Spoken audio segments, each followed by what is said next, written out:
So I'm here with Simon, local restaurateur of Piada. Piada, Piada Co. Piada Co. Yeah. And Burleigh Gelato Co. And Burleigh Gelati Co. And mate, what inspired you to start a restaurant in Burleigh on the back of gelati company? So Burleigh's somewhere that we've loved. I've loved for years and years, and always wanted to end up here. I lived here back in the 90s, went away for a long time. The only place I wanted to come back to in Australia was Burleigh. And when Bree and I were looking for where we wanted to set up a gelato company, there was no question whatsoever about where it had to be, and hence here we are. And then we've been open there for 5 or 6 years. We've got this new venture that we started up with partners of ours who also used to have Pepe's in Qantas Street next door to us. And when we were looking for this new venture, we always kind of knew that Burleigh needed to be the place we wanted to start. For the same reason, we love the area. It's got the right feel. It's got the perfect mix of locals and tourists coming through. So let's talk about the food scene. So I've noticed it's changed a lot. 5 years, 10 years, whatever. Like it seems to be changing every year. Yeah. A bit more competition. Yeah. I would say that welcomes tourists and stuff from Sydney and Melbourne and Brisbane and that sort of thing. What has been the biggest changes you've seen around CBD? I mean, the rest of Australia is cottoning on to what we've all known about for a long time, that, Burleigh is the place to be. So it's moved from being mainly small family businesses and restaurants to, as you said before, a lot of the big boys are now coming in and taking over something. A lot of the national, international corporations coming in, a lot more money being spent. Yep. And I think, I don't think it's going to stop here. Yep. And the competition, as you say, is getting tougher. It's weeding out restaurants that maybe were already struggling a little bit, but when a bit more comes in, it makes it even tougher again, which is unfortunate because a lot of them are family-run businesses. Yep. But as I said, everyone is counting on Burleigh being one of the best places in Australia, and that's where they want to be. What's the biggest challenges you face running in the food industry? Like, is it staff? Is it getting fresh ingredients? Is it like what's the biggest challenges you face on a week-to-week basis? I mean, your biggest experience and the hardest one is always going to be staff. We're in a very transient industry, especially after COVID. A lot of people don't want to work weekends. They don't want to work nights and evenings, and that's when hospitality thrives. So getting a stable team on board that stays with you for a while and also takes care of the business for you is always going to be the toughest one. Burleigh in particular, weather, that plays against Burleigh.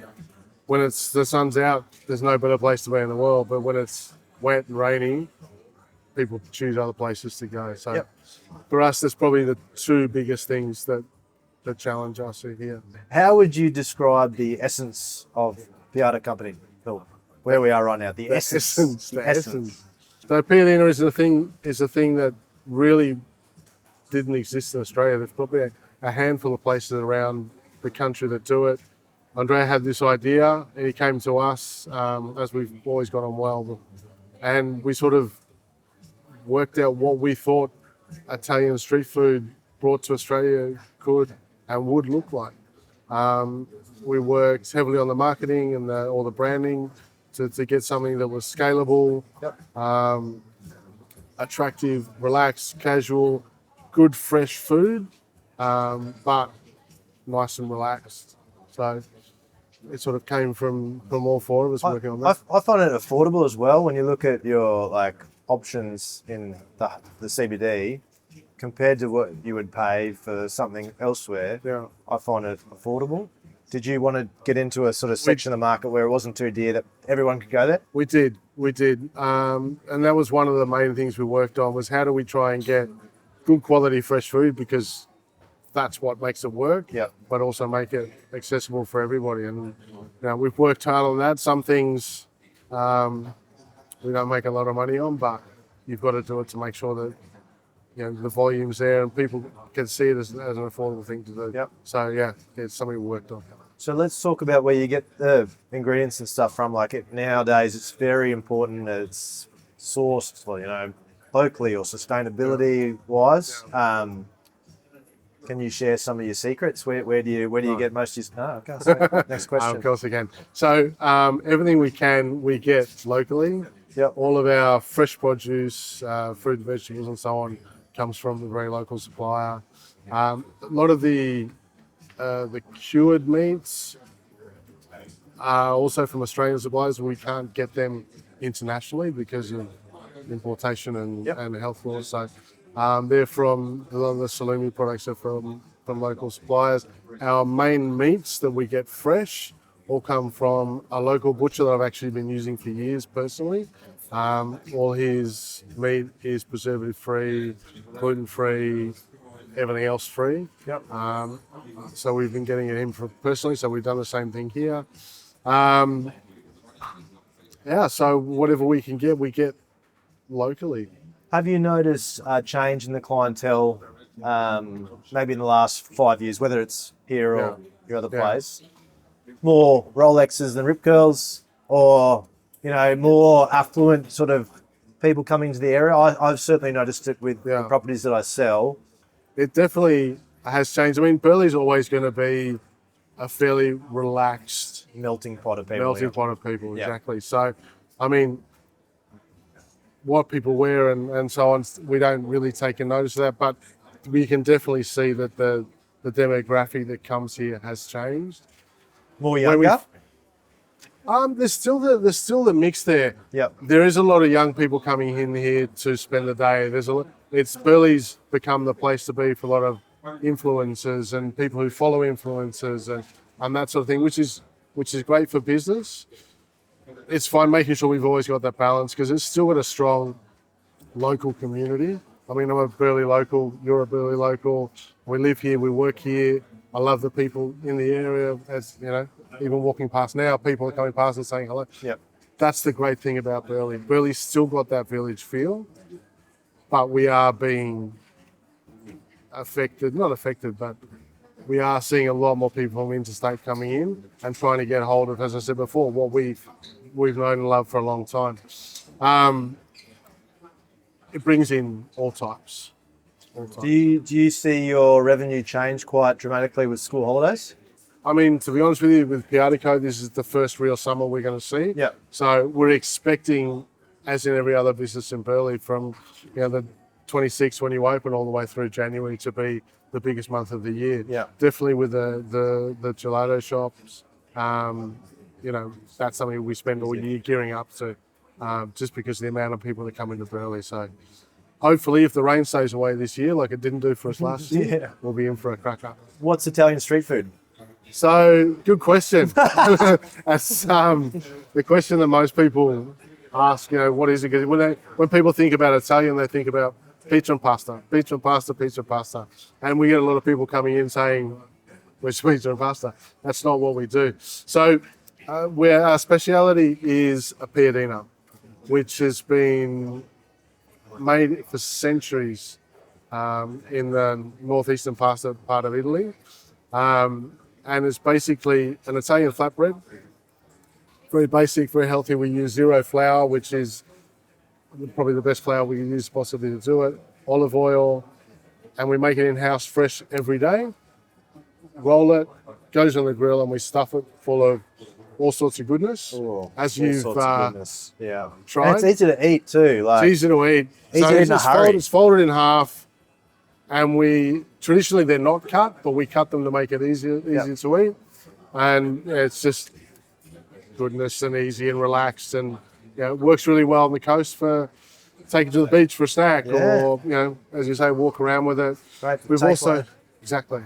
We've also included burrata bowls. So we get our burrata cheese from Byron Bay mozzarella. That's a 125 gram piece of burrata, and then either with fresh tomato and basil or with mortadella, artichoke cream. Absolutely beautiful. Nice fresh snack or something to share between the two of you. What else? Fried calamari, but Italian style. So it's the whole squid diced up, lightly floured, lightly fried, aioli, lemon, beautiful. We've also got suppli, which are like an arancini ball, but they're bigger. Oh, yum. And instead of just having the risotto mix in the middle, they've also got a harder mozzarella. So when you break them open, the cheese just brings out. So How good. get into them. We do canned frappes, which is something that's is fairly new to the scene. So we've got a Japanese style soft serve. We put in a can, either coffee or another flavouring like Biscoff or pistachio puppy or strawberry, and then it goes in the canning machine, which you can see in store, seals it, shake it up, and you've got a perfect summer frappe. And there's many other things on the menu as well. So would you say that because the food scene's so good, being walking distance to town, people place an importance on? I mean, they do, especially the local area, or anyone down, as I said before, down on the beach or shopping on James Street. We're just a couple of minutes walk away, and they can either take it home or take it down the beach with them, or they can stop in and eat here. That's the versatility of the concept and the product. That everything, you can even eat half here and take the other half with you. That's the way it works. So, when I was growing up, you come down to James Street on a Sunday, it was pretty much fish and chips. That was probably the only selection of takeaway food or dine-in food in James Street. Yeah. So how have you seen that diversity change? It's changed, as we were talking about before, it's changed in a big way. We've now got a multitude of... Plethora of restaurants. Plethora. Yeah. I like that word. Yeah. Plethora. Yeah, it's good.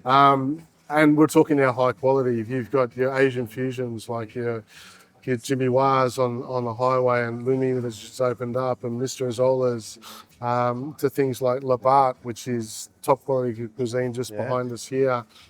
You've still got top quality fish and chip shops, one on the high, which is Red Hot Cod, and then the fishmongers on James Street. You've also got things like Euroshop that's come in down the other end, and then we didn't need anything else except for Italian street food. And so here we are just to complete that mix. So anything you're after, whether you're after top level or fast service, there's something in Burleigh you can always get. Mate, thank you so much for sharing about the restaurant. Pleasure. And what are you seeing, the trends and that sort of thing. Pleasure. Thanks for having me. I'm sure you'll see more of my moustache in here for Hopefully years to that come. moustache will go.